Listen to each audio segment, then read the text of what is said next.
Welcome to Technically Spoken Radio Podcast with your host, Mr. Elliott. What's going on? What's going on? We want to welcome everyone to Technically Spoken Podcast. We got a special edition. We got the Wednesday Wellness with Camille Underwood. Sometimes you need Let's get to it. Let's get to it a little bit. You know, I don't want the music to throw us off. Okay. I'm Uri Elliott. I'm the tech coordinator, Midfield City Schools, and this is Miss Camille Underwood. She is the mental health services coordinator for Midfield City Schools. And tell me exactly, what do your job entail? It's a lot of different roles, actually, all wrapped up into one title. But the primary concept of the position is to do just what it says: coordinate mental health services throughout the district.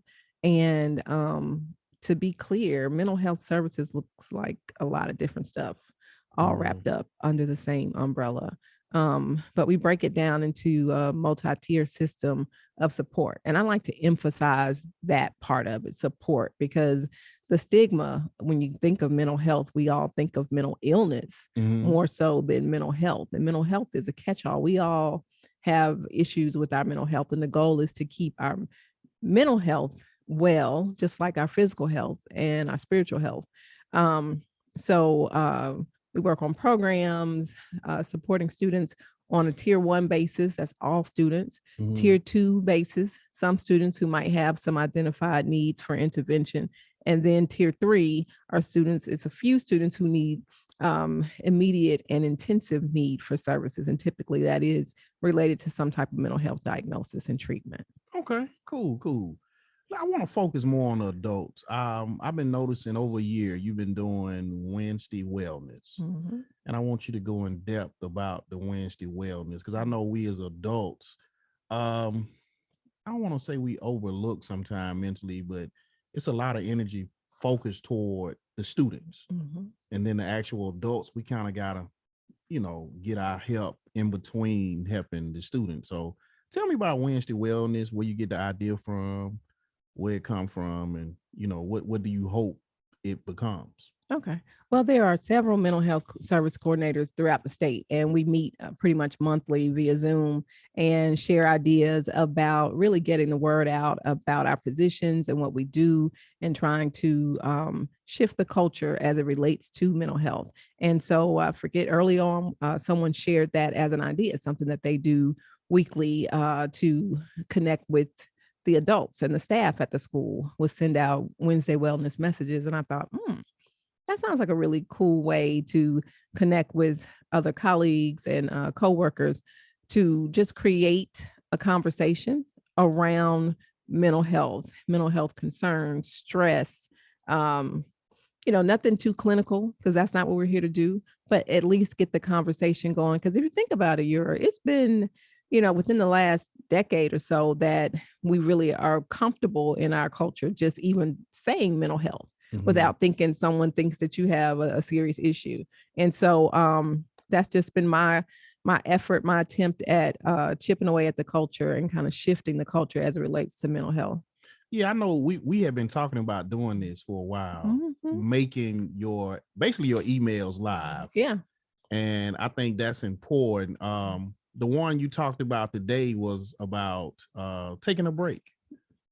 And that's so important in terms of just your mental health.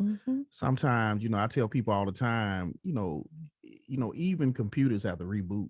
Absolutely. And kind of just, but sometimes it's hard to take a break when you have certain responsibilities. And even while you're breaking, you're thinking about what you have to do. Yeah. So is it really a break? Exactly.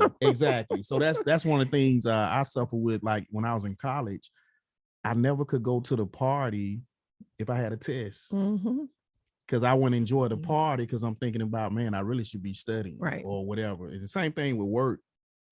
I can take a break, but it just seemed like you're going to end up paying for it later. So it kind of messes up, the break. I think Sunday represent that for all of us. The first part, it's Sunday, it's chill. Then the latter part of Sunday is spent toward gearing up and waiting For on Monday. Monday. Yeah, exactly. So tell me about taking breaks in terms of you. In terms of me, well, it's something that I've been intentional about. Literally, well, I started being intentional before the pandemic, but when the pandemic really hit and we all went home in March, it was my way of just putting some solid ground under my feet and just being intentional about doing things that made me feel happy, healthy, and whole, and made me feel like, okay, you know what, we're still here. Let's keep going. Because when the pandemic first hit, it was just, it shook me to the core. Like, what in the world is going on? Like, the world has really shut down. Like, there's no school. We're not going into the building. We're trying to operate on a virtual platform. And it just, I know it shook me to the core. Yeah. And so things that I would intentionally do once we did Zoom calls and all types of things all day, as soon as I could get outside, put on some walking shoes and go outside and get some sunlight and just literally walk and have my feet to the earth to remind myself, number one, I'm still here. Number two, I'm still whole and I'm still healthy. And so that for me was a break. And it turned from 1 a day to 2 a day to the point where it started to really, really feel like a break. And believe it or not, it was something I began to actually look forward to.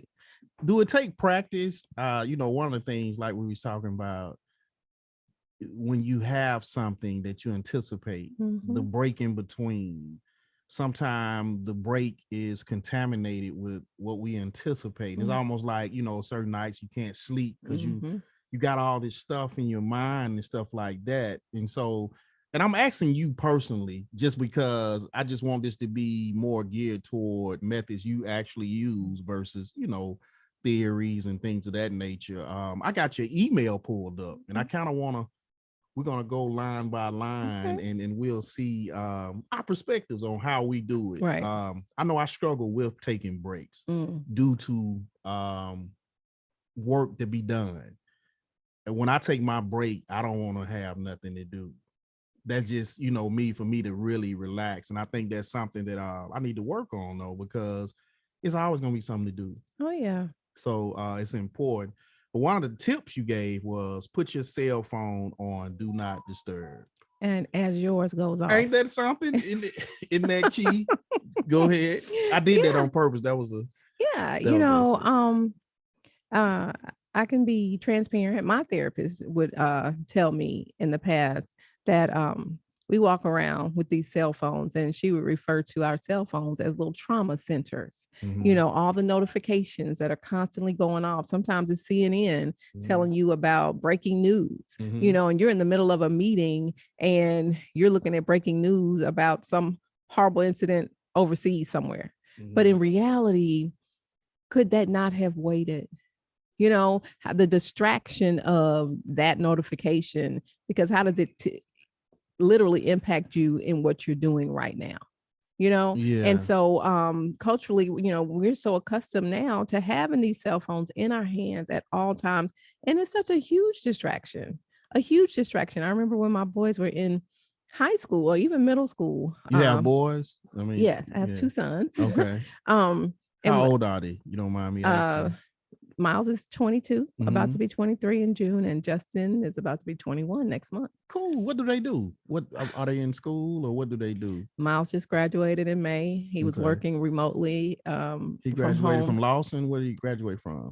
UAB, Miles? He graduated from Duke University in Durham, North Carolina. Okay. And he's working as an analyst for a venture capital firm, and he's just moved to Denver, Colorado. Wow. Okay. Yeah. Cool, and Justin is a junior at Elon University in North Carolina. Not trying to stop your flow. I'm sorry. Go ahead. It's okay. That's cool. As my phone goes on. The flow has been disrupted. Yeah. But speaking of which, you think about the distractions of our phones and our notifications, which impacts our ability to be mindful and to really focus, and sometimes to simply be professional. If I'm in the middle of a meeting and I get a notification that, there's some type of message, should I really be looking at that, or should I be focusing on what's happening in the meeting? You know, I mean, truly, the ability to multitask is just a farce. We really aren't able to have our brains doing two different things at one time and not doing one well and one not so well. You're going to fail at something in your efforts to multitask.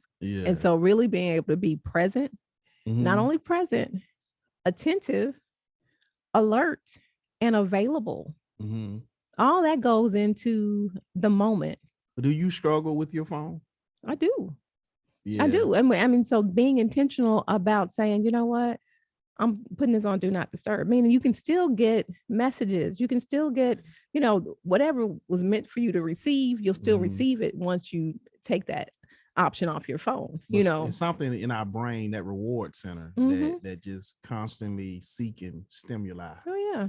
And it's like, I know I struggle with that, just with information. I like to consume information, and I have I'm kind of curious about a lot of different things. And so that's just like a portal just for, you know, curiosity, people like me. But I do realize that, you know, it's really, to me, it's an addiction that we're not aware of, that, you know, that your brain just constantly, because I ask myself all the time, who am I without the internet? Like literally, seriously, all jokes aside, it has become a fabric of who we are. And it's like, without that stimuli, who am I? Yeah. You know, it's a real question, you know, that we all should ask ourselves. You know, and it's kind of, I mean, even socially, when we in person or whatever, you will see everybody. It's kind of like, you know, that it's like a comfort tool, you know, people to just break that anxiety, they'll just be on their phone, you know, and it's like, man, you know, we are totally consumed. Yeah. Well, let me give you a point that I have recently realized. It takes energy to consume energy. Information is energy. And so you think about what you're, you know, scrolling past and looking past. It's never casual. You know, even though we want to make it casual, it's still consuming your energy. It takes your energy away. And so that distraction, you have to really get to a place and say, is it worth it? Is it worth knowing what Ray Ray had for breakfast this morning, when that really is not important to me, because that's what he posts on social media every morning? Is it worth it? Is that worth my energy?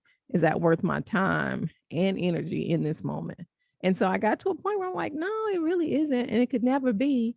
And so really putting that phone down, do not disturb. Okay. That has been a major. It works for you? Yeah. How long do you do it? I mean, it just depends. I mean, it's been recently, both the boys were at home. And so I wasn't really concerned about, you know, it being an emergency kind of call. It probably helps you got an 07 iPhone too. It probably helps a little bit. Go ahead though. I'm sorry, I didn't mean to stop that. I'm sure that helps you being off the phone, the fact that, you know, you don't even have speakerphone on it and you don't have Bluetooth. You know. But I got you. But I understand. I got you able to put your BlackBerry down and just, it's actually a Nextel Sky Pager. Thank you. Get it right. And able to just, I got you. Okay, let's go down. Let's go down this. Now we're gonna have an episode dedicated just to that. Yeah. Me and you was having a discussion about the predatory. Yeah. Oh, come on. Don't start. Please. Because that was powerful. Yeah. In terms of all of us. And you know, we definitely gonna have just an episode just for that. That was real. Yeah. Something that I don't think a lot of us are aware of. Next, you got on here, unplug from the news and social media. Same thing. And this is a continuation of putting your phone on do not disturb, and that helps you unplug if you don't have access to it. I mean, I'm assuming if you unplug it from your phone, leave your laptop alone too. You know, your device is what is that, iPad?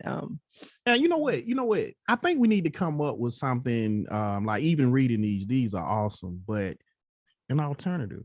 Like, you know, don't do that. Do this instead. Oh, absolutely. Yeah, like it's like because even I'm thinking it now. Okay, unplug my phone, turn the TV off. Now what? And then one of the things I realize is I think you can only do two things in your life. I think you can build, and I think you can destroy. Right? And I think every day your mind should be geared toward building something, absolutely. And I think sometimes because it's digital time is really no time, and you're using real currency of your life and time. It's like you pausing your life to consume something that's frozen, that's stuck, right? And you just constantly pausing your life. So, and that's ultimately you're deteriorating mentally. You're not building anything. So I think if we had that mentality of, what did I build today? Do an inventory, a daily inventory. What did I build today versus what did I consume? Okay. And from my perspective, you say build, my word would be create. Mm-hmm. Okay. Same thing. Exactly. But the word that resonates with me mostly is to create, because to me, that's where that's therapeutic for me, to create something. And it doesn't have to be anything huge or major, but me doing something with my hands, or even taking a thought and putting it to paper. It's the action part of creating, and I think we're all creatives in some shape, form, or fashion. We're creatives, and a lot of times we like to think only creatives are artists, singers, musicians, people who can draw or paint, dancers. But creativity comes in so many shape, forms, and fashions, and it really is therapeutic. I mean, it really is an option for us to heal through creativity, however it aligns with you, however you connect with creativity. To me, like you say, creating is an opportunity for you to get some stuff out and do something with it, to transmute or transform that energy into something that works for you. It's so ironic you say creative, because to me, was antagonistic to phones and social media is being creative. It's like you're really being programmed. You're not able to, and that was one of my things when I first got into education, and it's something I want to still do. If you think about it, our students are just given instructions. Yeah, they really don't. They don't like the thinking skills. When no one is giving them instructions anymore, they struggle after school. We all do, like after college, because it's like, where's the next assignment? Wow. What's the next instructions? Yeah. Because I haven't been taught to use the critical thinking part of my brain. I just been told to read chapter 7. Yeah. It'll be a test. I just been given instructions. I hadn't been able to ever use my imagination. You get what I'm saying? So I think, case in point to what you're saying, it robs you of your creativity, these things. Oh, yeah. Because all you consuming is what they feeding, literally a news feed, or, that's how I look at the social media sites. It's a feed. That's what it said it is. And it's feeding your brain. And you can't interact with programming. You can only receive it, Let's go to the next thing. Plan a fun activity with family or friends. Now, what if you don't get along with your family? Well, you can be solo dolo, you can just plan a fun activity for yourself. That I'm actually in that phase right now. Both boys are gone from home, and it's just me. So things that I actually plan would be by myself, or, call a friend and say, hey, you want to go hang out, So, but and that's an opportunity for creativity, doing something like, hey, let's try to create a meal out of everything that's already in the refrigerator or in the pantry, just, I don't know, do a lot of people now will, what's it called? Watch a movie together, even though they're not in the same space, but I'm gonna tell you why I said that. and I love, love my family, love them all. Of course you do. But let me say this. What I realize about my own family is this. I only know the titles. Like, include my mom. I know my mom, but I don't know her individually, even before she became my mom. Right. And sometimes what we do, we stigmatize our own family. You cousin, but that individual, you really don't know outside of the childhood that y'all experience who that person is. And so what I think is great about this is learning who your family is, who they are individually outside that title. That's a great idea.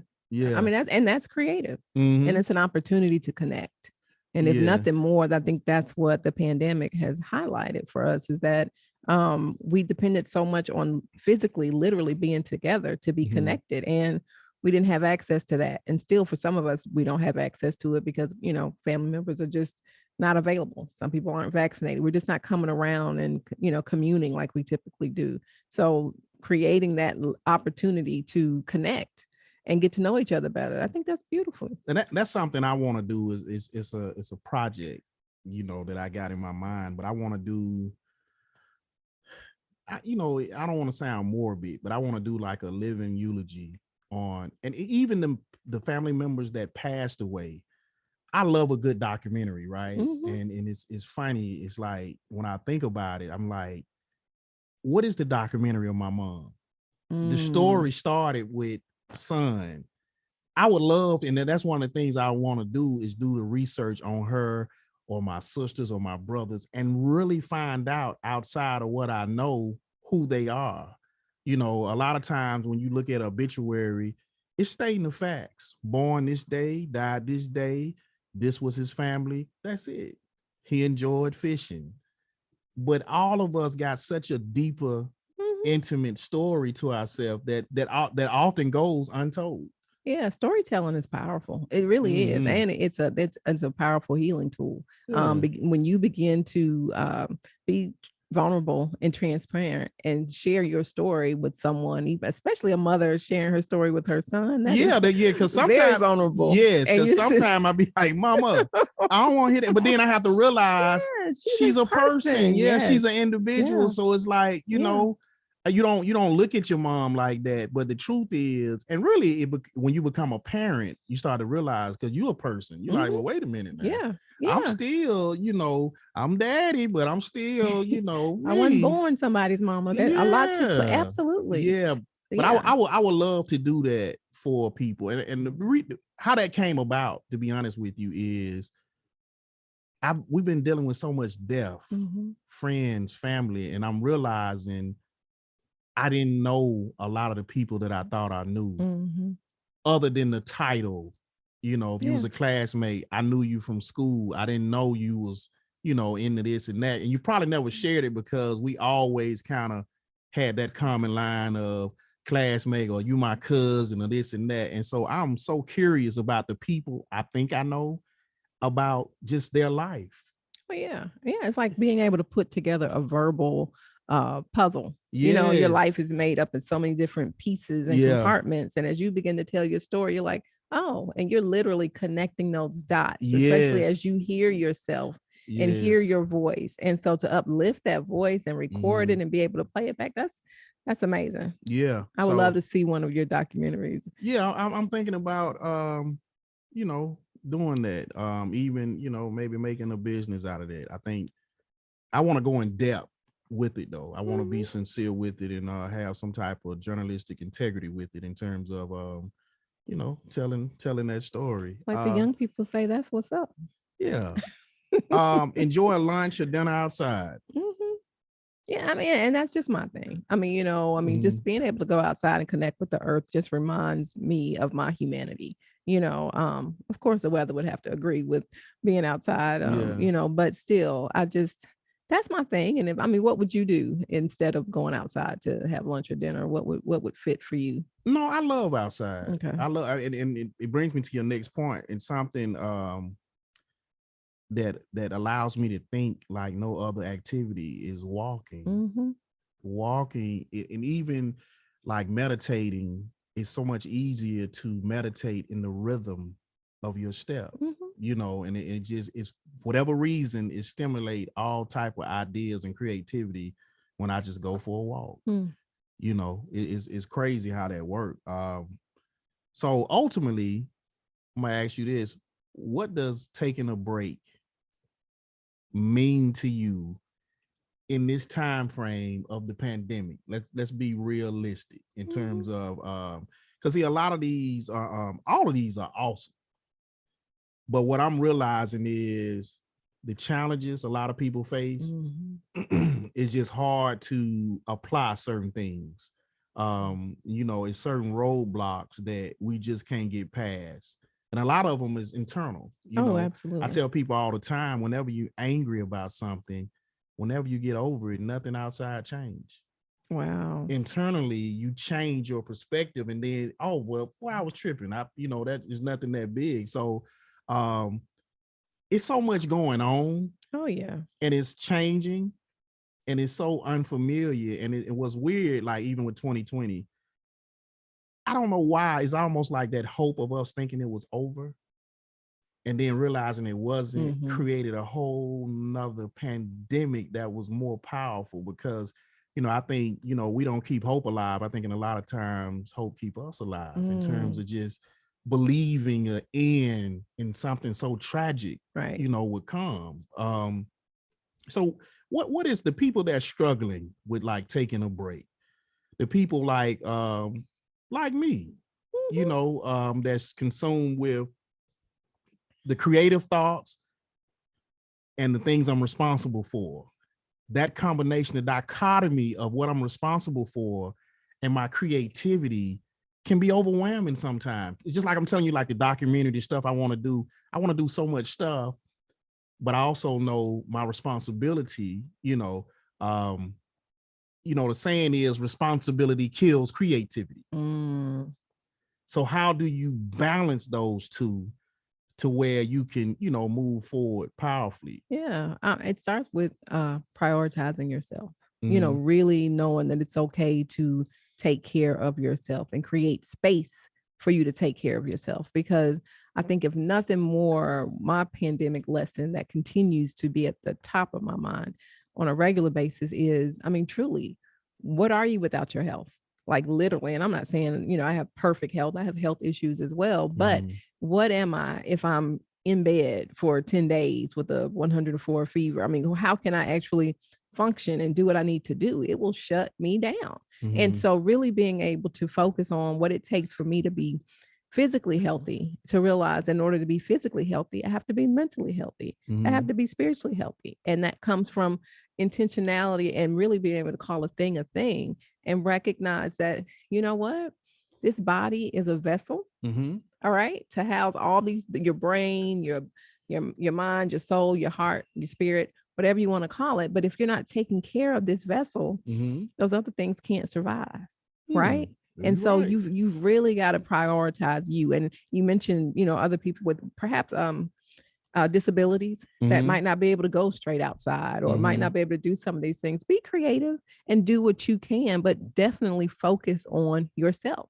Focus on your self-care so that you can reach a space where you're not as stimulated as you typically are at work, because we've had this conversation. I don't want to turn this into another conversation, but we are the same people. Our personalities are the same at home, at school, at church, at Walmart, at the gas station. The difference is the boundaries that we enforce at work, the boundaries that we enforce in the community and at home. And so really you being able to enforce those boundaries for yourself to say, hey, you know what, from 4 to 5, it's me time and this is what I'm doing. And everybody who knows me knows not to bother me between 4 and 5. And that's another episode because you're right. That's why she said that, y'all, as you heard each point hit the table, boom, boom, boom.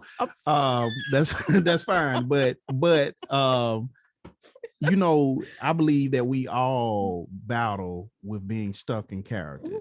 Right now, I'm in a character. Oh, I'm very much in character. So it's like hold it in the road. Yeah. So I'm saying sometimes the character that's inside of you, it conflicts with the character you have to be to provide a living. Right. And that's a whole nother topic. So I want to wrap this up. We're going to keep it. I want it consumable, but. What do you see the future with Wednesday Wellness, like going live? It's something I've been encouraging to do because I feel like it just gives it life. And then, we got so much going on, you know what I mean? To where people can consume something that's just different. I struggle with finding something that stimulate me, as far as mentally or something I can apply. Most stuff is filled with, just tragic drama, other people's life, other people's misfortunes and this and that. It's hard to find good content. I think this is great content.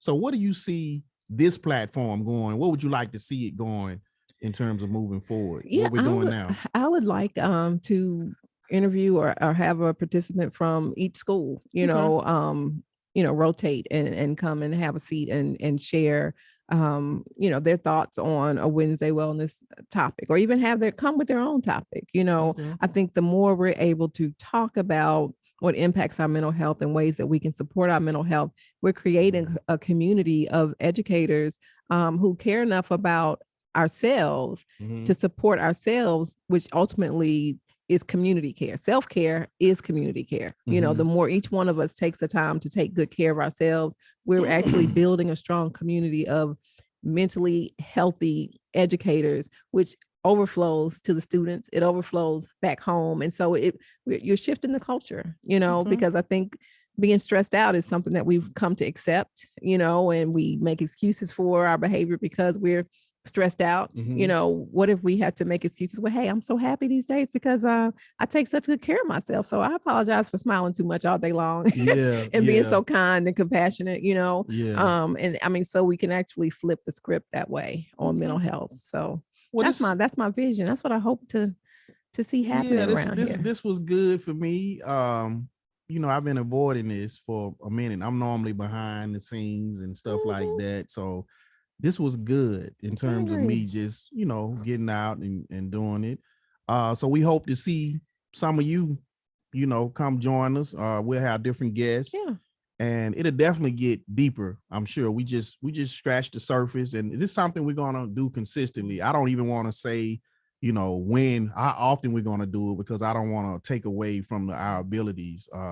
A lot of times we build up to do one thing and we have the capacity to do so many more things, and then we end up limiting ourselves. So I appreciate you guys. We're gonna rock out. Thanks for listening to Technically Spoken Radio. Just show up and don't put nothing in. You know the ones that in their hand and want to see I you can't win. dance. When you come up on that lick, make sure you We're gonna holler at y'all. And then sometimes you need a fold.